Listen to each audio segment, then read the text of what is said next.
ಜೈ ಹಿಂದ್ ಸ್ನೇಹಿತರೆ, 2025ನೇ ಸಾಲಿನ ಪದ್ಮ ಪುರಸ್ಕಾರ ಘೋಷಣೆ ಆಗಿದೆ. ಸೊ ಪದ್ಮ ಪುರಸ್ಕಾರದ ಬಗ್ಗೆ ಪ್ರತಿ ಪರೀಕ್ಷೆಯಲ್ಲಿ ಪ್ರಶ್ನೆಗಳನ್ನು ಕೇಳ್ತಾನೆ ಇದ್ದಾರೆ. ಹಾಗಾಗಿ ಇದೊಂದು one of the trending topic ಅಂತ ಹೇಳ್ತಾ ಸ್ನೇಹಿತರೆ, ಇವತ್ತಿನ ವಿಡಿಯೋದಲ್ಲಿ ಪದ್ಮ ಪುರಸ್ಕಾರ 2025ಕ್ಕೆ ಸಂಬಂಧಪಟ್ಟಂತೆ ಮತ್ತು ಹಿಂದಿನ ಪರೀಕ್ಷೆಗಳಲ್ಲಿ ಕೇಳಲಾದ ಮೋಸ್ಟ್ ಇಂಪಾರ್ಟೆಂಟ್ ಕ್ವಶನ್ಗಳನ್ನು ಚರ್ಚೆ ಮಾಡೋಣ. ಪ್ರತಿ ಪ್ರಶ್ನೆ ಕೂಡ ಇಂಪಾರ್ಟೆಂಟ್ ಇದೆ. ವಿಡಿಯೋವನ್ನು ಸ್ಕಿಪ್ ಮಾಡದೆ ನೋಡಿ ಮತ್ತು ನಮ್ಮ ಚಾನಲ್ ಫಸ್ಟ್ ಟೈಮ್ ನೋಡ್ತಾ ಇದ್ರೆ ಸಬ್ಸ್ಕ್ರೈಬ್ ಆಗಿ ಅಂತ ಹೇಳ್ತಾ ಇವತ್ತಿನ ಸೆಷನ್ ಸ್ಟಾರ್ಟ್ ಮಾಡ್ತಿದ್ದೀವಿ. ಮೊದಲ ಪ್ರಶ್ನೆ ಈ ರೀತಿ ಇದೆ: 2025ನೇ ಸಾಲಿನ ಪದ್ಮ ವಿಭೂಷಣ ಪ್ರಶಸ್ತಿಗೆ ಆಯ್ಕೆಯಾದ ಏಕೈಕ ಕನ್ನಡಿಗ ಯಾರು? ಸರಿಯಾದ ಉತ್ತರ ಶ್ರೀ ಲಕ್ಷ್ಮೀನಾರಾಯಣ ಸುಬ್ರಹ್ಮಣ್ಯಂ. ನೋಟ್ ಮಾಡ್ಕೊಳ್ಳಿ, ಶ್ರೀ ಲಕ್ಷ್ಮೀನಾರಾಯಣ ಸುಬ್ರಹ್ಮಣ್ಯ ಇವರಿಗೆ 2025ನೇ ಸಾಲಿನ ಪದ್ಮ ವಿಭೂಷಣ ಪ್ರಶಸ್ತಿ ಘೋಷಣೆಯಾಗಿದೆ. ಇವರು 2025ನೇ ಸಾಲಿನ ಪದ್ಮ ವಿಭೂಷಣ ಪ್ರಶಸ್ತಿಗೆ ಭಾಜನರಾಗುತ್ತಿರುವ ಏಕೈಕ ಕನ್ನಡಿಗ. ಅಂದರೆ 2025ನೇ ಸಾಲಿನಲ್ಲಿ ಒಬ್ಬ ಕನ್ನಡಿಗರಿಗೆ ಶ್ರೀ ಲಕ್ಷ್ಮೀನಾರಾಯಣ ಸುಬ್ರಹ್ಮಣ್ಯಂ ಇವರಿಗೆ ಪದ್ಮ ವಿಭೂಷಣ ಪ್ರಶಸ್ತಿ ಸಿಗ್ತಾ ಇದೆ. Option A is the right answer. 2025ನೇ ಸಾಲಿನ ಪದ್ಮಭೂಷಣ ಪ್ರಶಸ್ತಿಗೆ ಆಯ್ಕೆಯಾದ ಕನ್ನಡದ ಖ್ಯಾತ ನಟ ಯಾರು? ಸರಿಯಾದ ಉತ್ತರ ಆಪ್ಷನ್ ಸಿ, ಅನಂತನಾಗ್. ಅನಂತನಾಗ್ ಅವರಿಗೆ 2025ನೇ ಸಾಲಿನ ಪದ್ಮಭೂಷಣ ಪ್ರಶಸ್ತಿ ಸಿಗ್ತಾ ಇದೆ. ಅದರ ಜೊತೆಗೆ ಕನ್ನಡದಿಂದ ಒಟ್ಟು ಇಬ್ಬರಿಗೆ, 2 ಜನರಿಗೆ ಪದ್ಮಭೂಷಣ ಪ್ರಶಸ್ತಿ ಸಿಗ್ತಾ ಇದೆ. ಒಂದು ಅನಂತನಾಗ್ ಇವರಿಗೆ ಕಲಾ ವಿಭಾಗದಲ್ಲಿ, ಸಿನಿಮಾ ಕ್ಷೇತ್ರದಲ್ಲಿ ಅನಂತನಾಗ್ ಅವರಿಗೆ ಸಿಕ್ಕಿದ್ರೆ, ಸೂರ್ಯಪ್ರಕಾಶ್ ಅವರಿಗೆ, ಇನ್ನೊಬ್ರು ಸೂರ್ಯಪ್ರಕಾಶ್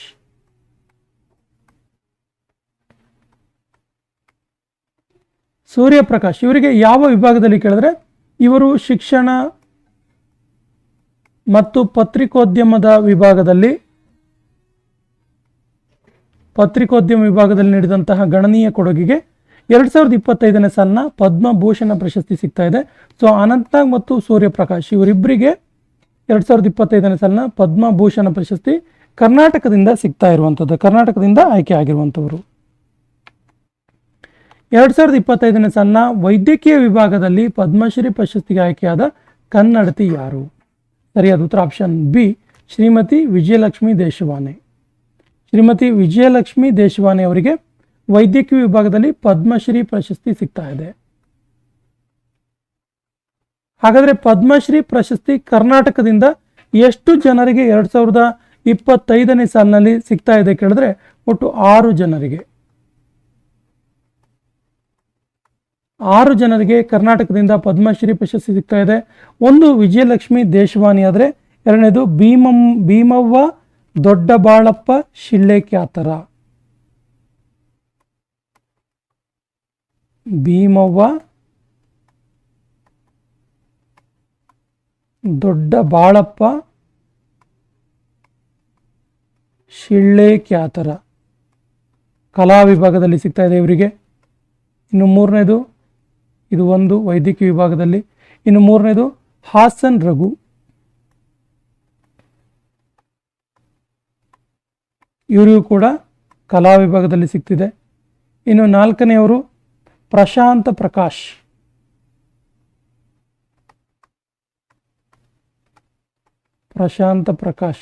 ನಾನು ಆಗಲೇ ಹೇಳಿದ ಹೆಸರು ಸೂರ್ಯಪ್ರಕಾಶ್ ಅಂತೇಳಿ ನೆನ್ಪಿಟ್ಕೊಳ್ಳಿ. ಅವರಿಗೆ ಪದ್ಮಭೂಷಣ ಸಿಕ್ಕಿದ್ದು. ಸೊ ಪದ್ಮಶ್ರೀ ಪ್ರಶಸ್ತಿ ಪ್ರಶಾಂತ್ ಪ್ರಕಾಶ್ ಅವರು ವ್ಯಾಪಾರ ಮತ್ತು ಕೈಗಾರಿಕೆ ನೀಡಿದಂಥ ಕೊಡುಗೆಗೆ ಪ್ರಶಾಂತ್ ಪ್ರಕಾಶ್ ಅವರಿಗೆ ಸಿಗ್ತಾ ಇದೆ. ಇನ್ನು ರಿಕ್ಕಿ ಗ್ಯಾನ್ ಕೇಜ್ 5ನೇವರು, ರಿಕ್ಕಿ ಗ್ಯಾನ್ ಕೇಜ್ ಇವರಿಗೂ ಕೂಡ ಕಲಾ ವಿಭಾಗದಲ್ಲಿ. ಇನ್ನು ಮೇಕಪ್ಪ ಅಂಬಾಜಿ ಸಂಗಟೇಕರ್ ಇವರಿಗೂ ಕೂಡ ಸಿಗ್ತಾ ಇದೆ. ವೆಂಕಪ್ಪ ಅಂಬಾಜಿ ಸಂಗಟೇಕರ್ ಅವರಿಗೂ ಕೂಡ ಈ ವರ್ಷದ ಪದ್ಮಶ್ರೀ ಪ್ರಶಸ್ತಿ ಸಿಗ್ತಾ ಇದೆ. ಒಟ್ಟು 6 ಜನರಿಗೆ ಪದ್ಮಶ್ರೀ ಅವಾರ್ಡ್ ಸಿಗ್ತಾ ಇದೆ ಕರ್ನಾಟಕದಿಂದ. 2025ನೇ ಸಾಲಿನ ಪದ್ಮ ಪುರಸ್ಕಾರವನ್ನು ಒಟ್ಟು ಎಷ್ಟು ಜನರಿಗೆ ನೀಡಲಾಗ್ತಿದೆ? ಇದು ಇಡೀ ದೇಶದಾದ್ಯಂತ, ಅಂದರೆ ಇಡೀ ಭಾರತದಲ್ಲಿ ಒಟ್ಟು ಎಷ್ಟು ಜನರಿಗೆ 2025ನೇ ಸಾಲಿನ ಪದ್ಮ ಪುರಸ್ಕಾರ ಸಿಗ್ತಾ ಇದೆ ಅಂತ ಕೇಳಿದ್ರೆ, ಸರಿಯಾದ ಉತ್ತರ ಒಟ್ಟು 139 ಜನರಿಗೆ. ಇದರಲ್ಲಿ ಪದ್ಮ ವಿಭೂಷಣ ಪದ್ಮವಿಭೂಷಣ ಪ್ರಶಸ್ತಿ ಒಟ್ಟು 7 ಜನರಿಗೆ ಸಿಗ್ತಾ ಇದೆ. ಅದರಲ್ಲಿ ಕರ್ನಾಟಕದಲ್ಲಿ ಕೂಡ ಕರ್ನಾಟಕದ ಒಬ್ಬರು ಲಕ್ಷ್ಮೀನಾರಾಯಣ ಸುಬ್ರಹ್ಮಣ್ಯಂ ಅವರಿಗೆ. ಇನ್ನು ಪದ್ಮಭೂಷಣ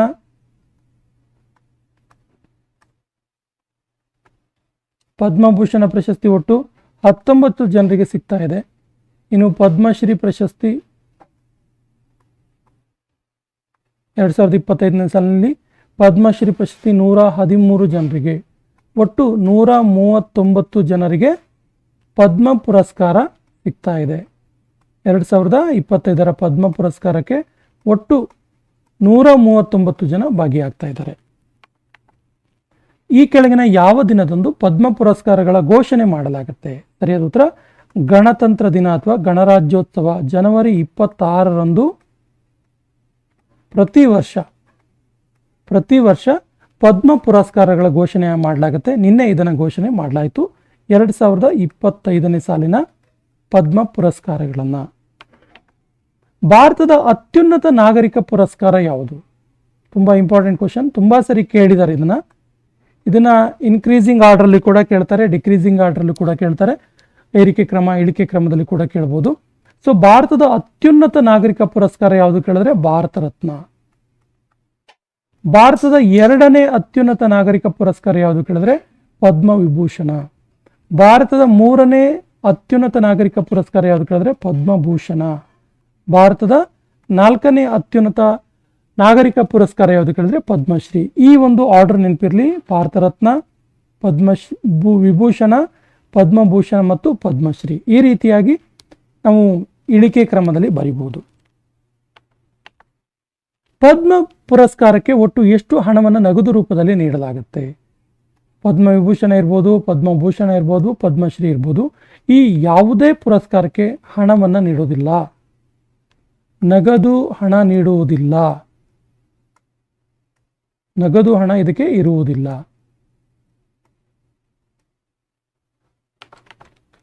ಕ್ರೀಡೆಗಾಗಿ ಪದ್ಮಶ್ರೀ ಪ್ರಶಸ್ತಿ ಪಡೆದ ಮೊದಲ ವ್ಯಕ್ತಿ ಯಾರು? ಕ್ರೀಡೆಗಾಗಿ ಸರಿಯಾದ ಉತ್ತರ ಬಲವೀರ ಸಿಂಗ್ ದೋಸಂಜಾ. ಬಲವೀರ ಸಿಂಗ್ ದೋಸಂಜಾ ಅವರಿಗೆ ಕ್ರೀಡೆಗಾಗಿ ಮೊಟ್ಟ ಮೊದಲ ಪದ್ಮಶ್ರೀ ಪ್ರಶಸ್ತಿ ಸಿಕ್ತು 1957ರಲ್ಲಿ. ಇವರು ಹಾಕಿಯನ್ನ ಪ್ರತಿನಿಧಿಸ್ತಾ ಇದ್ರು, ಭಾರತೀಯ ಪ್ರಸಿದ್ಧ ಹಾಕಿ ಪಟು ಕೂಡ ಆಗಿದ್ರು ಇವರು. ಬಲವೀರ ಸಿಂಗ್ ದೋಸಂಜಾ 1957ರಲ್ಲಿ ಇವರಿಗೆ ಪದ್ಮಶ್ರೀ ಪ್ರಶಸ್ತಿ ಆಗುತ್ತೆ ಮತ್ತು ಕ್ರೀಡೆಗಾಗಿ ಪದ್ಮಶ್ರೀ ಪ್ರಶಸ್ತಿ ಪಡೆದ ಮೊದಲ ವ್ಯಕ್ತಿ ಇವರು. ಕ್ರೀಡೆಗಾಗಿ ಪದ್ಮಶ್ರೀ ಪ್ರಶಸ್ತಿ ಪಡೆದ ಮೊದಲ ಅಥ್ಲೀಟ್ ಯಾರು? ಸರಿಯಾದ ಉತ್ತರ ಮಿಲ್ಖಾ ಸಿಂಗ್. ಮಿಲ್ಖಾ ಸಿಂಗ್ ಮೊದಲ ಅಥ್ಲೀಟ್. ಇವರಿಗೆ ಹಾರುವ ಸಿಖ್ ಅಂತೇಳಿ ಬಿರುದಿತ್ತು, ಫ್ಲೈಯಿಂಗ್ ಸಿಖ್ ಅಂತೇಳಿ ಇವರಿಗೆ ಬಿರುದಿತ್ತು, ಹಾರುವ ಸಿಖ್ ಎನ್ನುವಂಥ ಬಿರುದಿತ್ತು ಇವರಿಗೆ. ನೋಟ್ ಮಾಡ್ಕೊಳ್ಳಿ, ಮಿಲ್ಖಾ ಸಿಂಗ್ ಅವರಿಗೆ. ಇವರಿಗೆ ಕ್ರೀಡೆಗಾಗಿ ಮೊಟ್ಟ ಮೊದಲ ಪದ್ಮಶ್ರೀ ಪ್ರಶಸ್ತಿ ಅದರಲ್ಲೂ ಅಥ್ಲೀಟ್ ವಿಭಾಗದಲ್ಲಿ ಸಿಗುತ್ತೆ 1959ರಲ್ಲಿ, 1959. ಹಾಕಿ ಜಾದೂಗಾರ್ ಎಂದು ಹೆಸರಾದ ಧ್ಯಾನ್ ಚಂದ್, ಮೇಜರ್ ಧ್ಯಾನ್ ಚಂದ್ ಅವರಿಗೆ ಪದ್ಮಭೂಷಣ ಪ್ರಶಸ್ತಿ ಯಾವ ವರ್ಷದಲ್ಲಿ ನೀಡಲಾಯಿತು? ಪದ್ಮಭೂಷಣ ಇದು ನೋಟ್ ಮಾಡ್ಕೊಳ್ಳಿ, ಸರಿಯಾದ ಉತ್ತರ 1956 ನೀಡಲಾಯಿತು. ಇವರು ಭಾರತಕ್ಕೆ ಸತತವಾಗಿ 3 ಚಿನ್ನದ ಪದಕವನ್ನು ಒಲಿಂಪಿಕ್ನಲ್ಲಿ ತಂದುಕೊಡ್ತಾರೆ. ಇವರ ಒಂದು ನೇತೃತ್ವದಲ್ಲಿ ಒಲಿಂಪಿಕ್ನಲ್ಲಿ ಹಾಕಿ ವಿಭಾಗದಲ್ಲಿ 3 ಚಿನ್ನದ ಪದಕ ತಂದುಕೊಟ್ರು ಮೇಜರ್ ಧ್ಯಾನ್ ಚಂದ್. ಈಗ ಪ್ರಸ್ತುತ ಭಾರತದಲ್ಲಿ ಕ್ರೀಡೆಗಾಗಿ ನೀಡುವಂತಹ ಅತ್ಯುನ್ನತ ಪುರಸ್ಕಾರಕ್ಕೆ ಇವರ ಹೆಸರನ್ನು ನೀಡಲಾಗಿದೆ, ಮೇಜರ್ ಧ್ಯಾನ್ ಚಂದ್ KL ರತ್ನ ಪುರಸ್ಕಾರ ಅಂತೇಳಿ ಕರಿತೀವಿ. ಇವರಿಗೆ 1956 ಪದ್ಮಭೂಷಣ ಪ್ರಶಸ್ತಿ ಸಿಕ್ತು. 2025ನೇ ಸಾಲಿನಲ್ಲಿ ಒಟ್ಟು ಎಷ್ಟು ಜನರಿಗೆ ಪದ್ಮ ಪುರಸ್ಕಾರ ದೊರಕಿದೆ? Very very important question, note ಮಾಡ್ಕೊಳ್ಳಿ. ಸೊ 2025ನೇ ಸಾಲಿನಲ್ಲಿ ಕರ್ನಾಟಕದ ಒಟ್ಟು ಎಷ್ಟು ಜನರಿಗೆ ಕೇಳಿದ್ರೆ 9 ಜನರಿಗೆ ಪದ್ಮ ಪುರಸ್ಕಾರ ಸಿಗುತ್ತೆ. ಸೊ ಪದ್ಮ ವಿಭೂಷಣ ಎಷ್ಟು ಜನಕ್ಕೆ ಸಿಕ್ತು? ಪದ್ಮವಿಭೂಷಣ ಈ ವರ್ಷ ಒಬ್ಬರಿಗೆ ಸಿಕ್ಕಿರೋದು.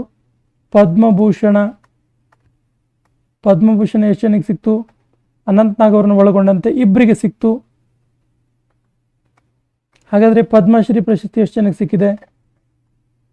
ಪದ್ಮಶ್ರೀ ಪ್ರಶಸ್ತಿ 6 ಜನರಿಗೆ ಸಿಕ್ಕಿದೆ. ಒಟ್ಟು ಕರ್ನಾಟಕದಿಂದ 9 ಜನರಿಗೆ 2025ನೇ ಸಾಲಿನ ಪದ್ಮ ಪುರಸ್ಕಾರ ದೊರಕಿದೆ. ಇಂಪಾರ್ಟೆಂಟ್ ಕ್ವಶನ್ ನೋಟ್ ಮಾಡ್ಕೊಳ್ಳಿ. ಭಾರತದಲ್ಲಿ ಪದ್ಮ ಪುರಸ್ಕಾರ ಪ್ರಾರಂಭವಾದ ವರ್ಷ ಯಾವುದು? ಸರಿಯಾದ ಉತ್ತರ 1954. ಹಾಗೇನೆ ಇಲ್ಲಿ ಇನ್ನೊಂದು ಅಂಶವನ್ನು ನೋಟ್ ಮಾಡ್ಕೊಳ್ಳಿ. ಈ ಪದ್ಮ ಪುರಸ್ಕಾರವನ್ನ ನೀಡುವವರು ಯಾರು?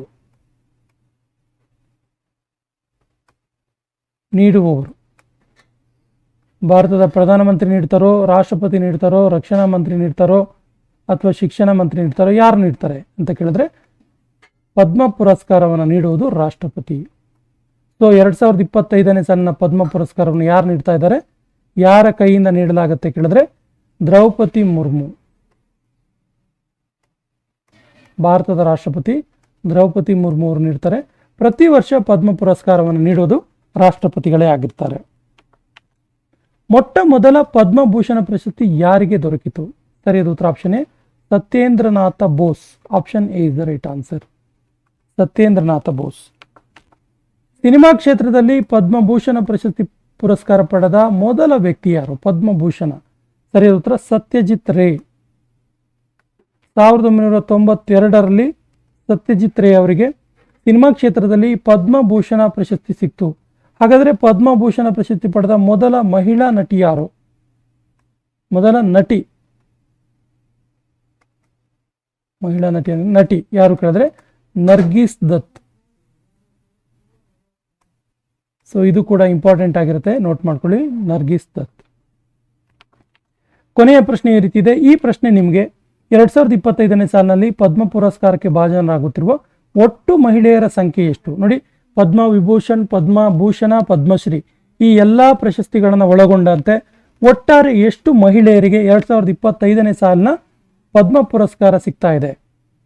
ಸೊ ಆಪ್ಷನ್ಸ್ ಈ ರೀತಿ ಇದೆ. Option A 20, 23, 25, 42. ಸರಿಯಾದ ಉತ್ತರವನ್ನು ಕಮೆಂಟ್ ಬಾಕ್ಸಲ್ಲಿ ಕಮೆಂಟ್ ಮಾಡಿ ಮತ್ತು ನಮ್ಮ ಚಾನಲ್ ಫಸ್ಟ್ ಟೈಮ್ ನೋಡ್ತಾ ಇದ್ರೆ ಸಬ್ಸ್ಕ್ರೈಬ್ ಆಗಿ ಅಂತ ಹೇಳ್ತಾ ಇವತ್ತಿನ ಸೆಷನ್ ಕಂಪ್ಲೀಟ್ ಮಾಡ್ತಾ ಇದ್ದೀವಿ. ಜೈ ಹಿಂದ್.